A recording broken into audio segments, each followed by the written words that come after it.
Baik, Bismillahirrahmanirrahim. Assalamualaikum warahmatullahi wabarakatuh.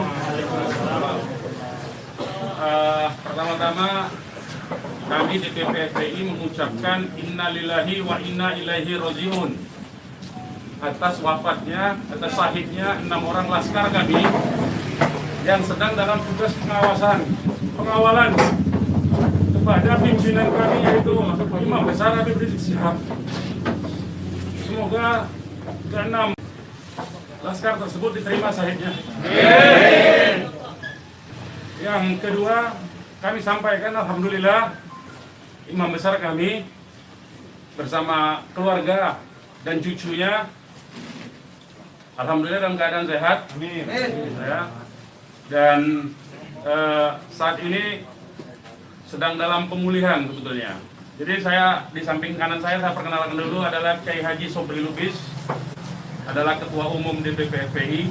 Di belakangnya adalah Panglima Laskar Pembela Islam Ustadz Maman Suryadi. Di belakang saya Wakil Panglima Laskar Pembela Islam Ustadz Jordan, dan ada pengurus FPI di belakang kita. Jadi pertama-tama saya mau sampaikan bahwa kami sebelum ada pengumuman dari pihak Polda, yang tadi itu pun kita dapatnya dari televisi, sebelum kita mendengarkan pernyataan dari pihak Polda, itu kita masih menganggap ke-6-nya dalam status hilang. Makanya pernyataan kita yang pertama keluar itu adalah pernyataan statusnya masih dalam keadaan hilang, kita sebutkan. Karena itu pernyataan dibuat pagi hari, ya, sebelum kita mendengar kabar bahwa ke-6-nya sudah syahid. Nah, kemudian saya mau jelaskan kronologi backgroundnya dulu, bahwa beberapa hari yang lalu, ya, memang ada beberapa pengintai di Pondok Pesantren Habib Rizik, yaitu hari Jumat, ya. Hari Jumat itu ada beberapa pengintai yang ditugaskan oleh institusi resmi negara. Ya, saya tidak mau sebut. Oleh institusi resmi negara yang ditugaskan mengintai 24 jam. Mereka menggunakan drone dan peralatan canggih lainnya. Dan kemudian ada komunikasi dari laskar yang menjaga Pondok Pesantren Habib Rizik di Megamendung itu dengan para pengintai. Karena kebetulan mereka terjebak dengan cara pengintaian mereka sendiri yang tidak profesional. Ada komunikasi antara laskar penjaga markas Syariah Megamendung dengan para pengintai. Ya. Ada 3 orang yang berhasil dikomunikasikan dan kita mendapatkan semua data-datanya. Ya, data-datanya kita dapatkan semua, identitasnya kita dapatkan semua, dan ternyata pengintaian itu bukan cuma terjadi di Megamendung, di lokasi Pondok Pesantren Habib Rizik, tetapi juga di Petamburan sini. Posisinya di sebelah sana, ya, posisi para pengintai. Ada foto-fotonya kita dapatkan. Kemudian juga di Sentul yang sempat dilakukan aksi demonstrasi. Artinya yang saya mau sampaikan di sini, Habib Rizik sejak kepulangannya memang diintai 24 jam. Ada 30 orang. Masih di Sentul, 10 orang di Megamendung. Jadi kita sudah tahu sebetulnya. Ya, kita sudah tahu. Nah, setelah proses hari Jumat itu, beliau bersama keluarga meninggalkan tempat istirahat beliau, tempat pemulihan beliau yang tadinya di Megamendung, beliau pindah ke Sentul, ya, pindah ke Sentul. Kemudian Ahad, ya, malam, yaitu hari Minggu pukul 22.30, artinya lebih sekitar setengah 11-an, ya, setengah 11 sampai jam 11 malam. Beliau meninggalkan lokasi dari Sentul untuk menuju ke tempat pengajian keluarga. Pengajian keluarga inti. Saya mau sebutkan, pengajian subuh, ya. Pengajian subuh keluarga inti. Jadi tidak melibatkan pihak mana-mana pun juga. dengan 4 mobil keluarga. Di dalam mobil ada istri beliau, ada anak dan ada menantu. Artinya ada perempuan di dalam mobil itu. Dan ada cucu beliau. 2 orang masih bayi, 3 orang balita. Ya. Jadi di rombongan Habib Rizik itu ada balita, ada bayi dan masih belum 1 tahun dan ada balita. Itu yang saya mau tegaskan. Jadi ini adalah perjalanan keluarga biasa. Beliau mau melakukan pengajian keluarga saja, karena biasa pengajian subuh keluarga. Ya.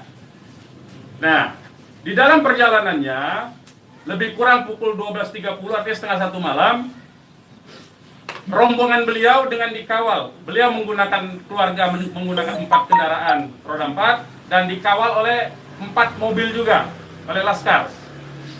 Ya. Nah, di dalam perjalanan ada orang yang menguntit sejak dari keluarnya beliau dari Sentul itu. Ya. Terus dikuntit dan akhirnya para penguntit ini berusaha memotong entah apa tujuannya.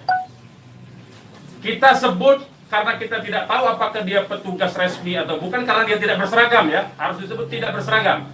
Ini orang-orang tidak berseragam. Berusaha memotong rombongan, ya, dan menyetop kendaraan. Nah, para pengawal tentu saja bereaksi untuk melindungi, ya, untuk melindungi Imam Besar Habib Rizik Syihab. Itu reaksi normal, karena memang mereka bertugas untuk mengawal. Reaksi normal. Yang patut diberitahukan kepada teman-teman pers semua, bahwa fitnah besar kalau laskar kita disebut membawa senjata api dan tembak-menembak. Fitnah itu. Laskar kami tidak pernah dibekali dengan senjata api. Kami terbiasa tangan kosong. Kami bukan pengecut. Jadi fitnah. Dan ini fitnah luar biasa, pemutarbalikan fakta dengan menyebutkan bahwa laskar yang lebih dahulu menyerang dan melakukan penembakan.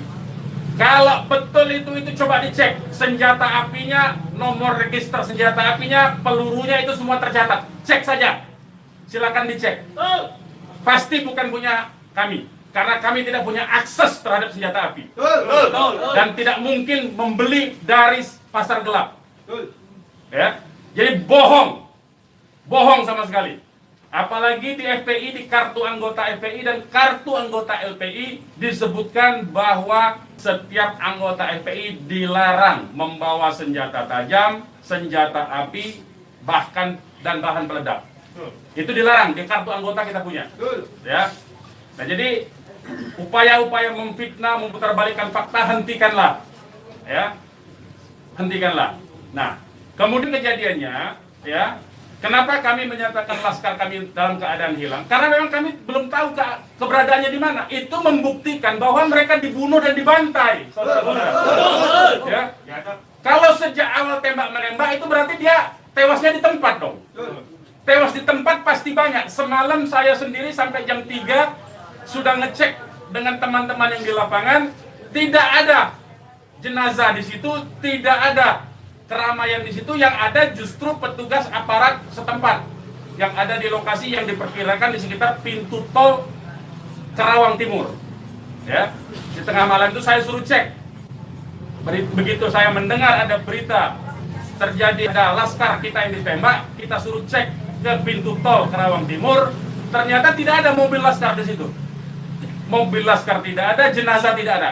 Kalau itu memang tembak-menembak dan tewas di tempat, itu pasti ada jenazah di situ. Pasti membutuhkan proses lama untuk evakuasi di situ. Tetapi ini tidak ada. Dan bahkan saudara-saudara perlu ketahui, teman-teman media, sempat salah satu laskar mengirimkan voice note rintihan dari salah satu laskar kita yang ditembak. Itu artinya apa? Itu artinya laskar kami dibawa ke satu tempat dan dibantai di tempat itu. Dibantai di tempat lain. Itu artinya. Dan kemudian waktu kemudian setelah voice note terkirimkan, tidak ada lagi HP dari laskar 6 orang itu yang aktif kita hubungi. Kita sudah cari sampai pagi tadi, sampai siang tadi, sebelum pengumuman dari pihak Polda, kita sudah cari kemana-mana, ke rumah sakit kita cari, ke kantor polisi kita cari, karena kita anggapnya itu orang hilang. Dan ternyata kemudian ada pengumuman bahwa seperti yang dinyatakan fitnah, yang menyatakan tembak menembak itu, ya. Nah jadi sekali lagi saya mau katakan tidak betul, ya, berdasarkan fakta-fakta dan kronologi yang saya sampaikan bahwa terjadi tembak menembak dan Laskar memiliki senjata api itu tidak betul sama sekali. Itu fitnah besar terhadap kami, fitnah besar terhadap umat Islam. Kami anggap itu upaya memutarbalikkan fakta yang tidak pada tempatnya. Saudara-saudara harus diperhatikan, ini 6 orang, ya, 6 orang wafat dibantai, keluarganya ada 1 di dalam, ya, ibunya ada 1 di dalam, ada 1 orang tuanya laki-laki sedang sholat di masjid, ya. Ini anak-anak kita tahu persis, anak-anak ini hanya bentuk kecintaannya mengawal pimpinan kami, imam besar, hanya bentuk pengabdian, tidak memiliki agenda apapun, tidak memiliki senjata api, tidak memiliki bahan peledak dan segala macam bentuk senjata lainnya. Dari kami, saya kira itu. Ketua Umum silakan kalau ada yang mau menyampaikan. Silakan. Bang, ya. Untuk pengecekan CCTV di lokasi sudah dipinta? Belum kita lakukan karena kita ini masih sibuk sampai dengan siang tadi sebelum ada pengumuman dari pihak Polda, kita masih sibuk memastikan keberadaan 6 orang tersebut. Ya. Jadi kita belum mengecek kemanapun, kita masih menelusuri kemana-mana tempat dari kemungkinan-kemungkinan itu dibawa, yaitu apakah rumah sakit, karena kita mendengar ada voice note yang tertembak, kan, rintihan dari salah satu korban yang ditembak, masih sempat didengarkan oleh Laskar yang tetap mengawal, ya. Dan kita belum mengetahui itu, sampai hari ini, bahkan sampai detik ini, kita belum mendapatkan akses terhadap jenazah. Itu yang patut dicatat. Kita tahu bahwa mereka 6 orang Laskar ini yang syahid ini adalah wafat, baru tahu dari pengumuman, ya, dari pihak kepolisian. Jadi itu yang perlu saya sampaikan. Tapi posisi 6 ini gimana sekarang Bang, udah diketahui? Sampai hari ini saya belum tahu, kita belum mendapatkan informasi. Ini menunjukkan bahwa bukti konkret bahwa jenazah ini dalam kontrol dan kendali penuh, artinya kan. Kalau memang itu tembak-menembak biasa, tentu itu ada di masyarakat lain. Tentu masyarakat sudah sibuk, sudah ramai di situ.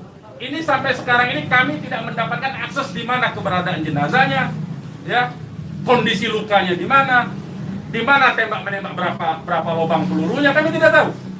Hanya satu-satunya sumber informasi, baru bahwa dinyatakan bahwa tewas. Ya. Bang, untuk yang 4 orang Bang, penjelasan yang Bapak